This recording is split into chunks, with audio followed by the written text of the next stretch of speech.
Bonjour à tous, aujourd'hui on va plonger au cœur d'un conflit spirituel vraiment intense, celui qui oppose Satan aux tout premiers humains d'après les récits de la tradition éthiopienne d'Adam et Ève. Et on va voir que l'objectif de Satan c'est bien plus qu'une simple vengeance, c'est une véritable guerre pour l'éternité. Pour bien saisir l'ampleur du drame, il faut commencer par regarder la transformation radicale qu'ils ont vécue. Avant la chute, imaginez un peu, ils avaient une nature lumineuse, ils étaient immortels, et ils possédaient une autorité spirituelle sur la création.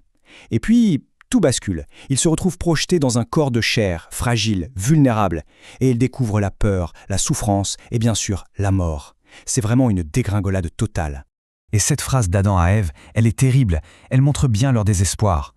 Ce n'est pas juste qu'ils ont été chassés d'un jardin, non, leur nouveau refuge, la grotte des trésors, ils la voient comme une prison, un lieu de punition. La lumière du paradis a complètement laissé la place aux ténèbres d'une caverne. Mais voilà, dans cette nouvelle réalité si sombre, il y a un acteur qui voit une occasion en or.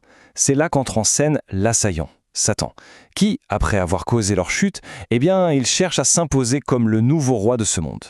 Et cette citation, elle est absolument capitale. Elle nous révèle le but ultime de Satan, sa vraie stratégie à long terme. Il ne s'agit pas juste de faire souffrir Adam et Ève. Non, ce qu'il veut, c'est lancer une guerre totale pour être certain qu'aucun être humain jamais ne pourra hériter de la place au ciel que lui et ses anges ont perdue. C'est une sorte de guerre de succession cosmique. Ici, il avoue sa motivation la plus profonde. Il cherche à entraîner toute l'humanité dans sa propre chute. Lui, il est tombé par orgueil, par désir de divinité, et c'est exactement ce même désir qu'il a utilisé comme appât pour les piéger. C'est un peu le principe du malheur aime la compagnie, mais à une échelle éternelle. Alors, comment est-ce qu'il s'y prend? Au début, Satan n'est pas dans l'attaque frontale. Son arme favorite, c'est la ruse, la manipulation psychologique. Il va lancer une immense campagne de tromperie. Et pour ça, il est maître dans l'art du déguisement.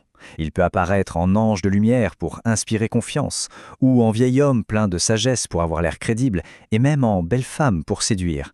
Chaque masque est méticuleusement choisi pour exploiter une de leurs faiblesses, une de leurs peurs ou un de leurs espoirs. Ça, c'est un exemple parfait de sa méthode. Déguisé en ange, il ne leur propose pas quelque chose de mal en apparence. Au contraire, il leur offre ce qu'ils désirent plus que tout au monde, retourner à leur joie passée, être purifiés. Il prend leur plus grand espoir et il le transforme en piège. C'est diabolique. Dans une autre de ses tentatives, il va voir Ève et lui fait une promesse incroyable. Il lui dit qu'Adam a déjà été restauré, qu'il a retrouvé sa lumière éclatante d'origine. C'est une manipulation psychologique redoutable parce qu'elle joue sur leur souvenir le plus précieux et sur leur désir le plus fou de se revoir l'un l'autre dans leur état de gloire. Et l'impact, il est dévastateur. Quand Ève, complètement trompée, sort de l'eau et rejoint Adam, lui comprend tout de suite la supercherie. Le choc est tellement violent qu'il s'effondre littéralement dans l'eau, submergé par le chagrin. Non seulement le piège a échoué, mais il a ravivé leur douleur de la pire des manières. Mais que se passe-t-il quand les ruses ne fonctionnent plus? Eh bien Satan, il change de tactique et il passe à l'attaque directe, brutale. Il va brûler leur toute première récolte, il essaie de les tuer en faisant tomber un rocher sur leur grotte, il les frappe physiquement jusqu'à les laisser pour morts et les tourmente avec du feu. Sa campagne de tromperie se transforme en une véritable guerre d'usure. Alors la question c'est, comment ont-ils pu survivre à un tel assaut, à la fois physique et psychologique? En fait, ils avaient une sorte de ligne de vie, un point d'ancrage au milieu de tout ce chaos, la promesse divine. Et cette promesse, elle est liée à un chiffre très précis, 5500 ans. C'est la durée que Dieu a fixée avant que leur salut n'arrive enfin. Il faut essayer d'imaginer ce que ça représente, une attente qui s'étend sur des millénaires, alors que les attaques de Satan, elles, sont quotidiennes. Cette alliance, c'est leur seule et unique ancre. C'est la promesse que la parole de Dieu, la même qui les a créés, viendra un jour prendre leur nature déchue, leur infirmité, pour les sauver et les restaurer. C'est vraiment le fondement de leur endurance. Et attention, ce n'est pas une attente passive. Cette parole de Dieu le montre très bien. Dieu intervient sans cesse pour les arracher des complots mortels de Satan.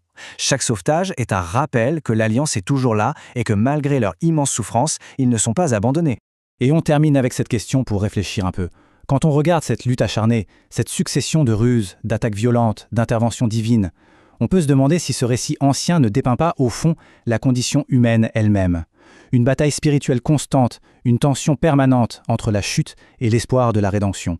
C'est une réflexion qui, je pense, résonne bien au-delà de cette simple histoire.